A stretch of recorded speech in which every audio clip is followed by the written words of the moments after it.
I sentence you to life in prison. These teenagers dancing and laughing in the courtroom brutally murdered an elderly grandmother. Because they were minors, they thought they'd get the lightest sentence possible. But one statement from the judge wiped those smiles right off their faces.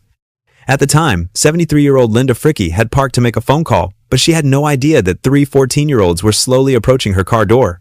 Two of the teenagers yanked open the door of her silver Nissan. After they pepper sprayed the victim, the suspects appeared to kick and punch the grandmother. The teenagers forcibly dragged her out of the car and then drove off, but Linda's seatbelt was still wrapped around her body, so she got dragged along the road until her arm was crushed. Witnesses said her screaming lasted for 3 minutes. It was the most heartbreaking cry they'd ever heard.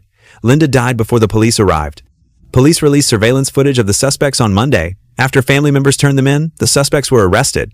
Those guys were only 14, so they figured they'd get the minimum sentence. At first, the judge did indeed hand down the minimum 15-year prison sentence.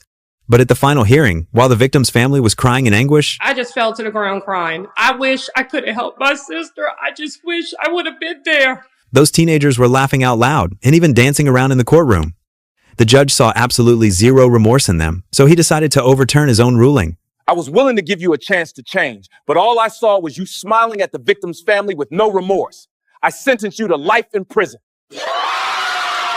The new verdict made all those teenagers' smiles disappear completely. In the end, the 14-year-old was sentenced to life in prison, only eligible for parole after 40 years. So do you agree with the judge's decision? Leave your thoughts in the comments.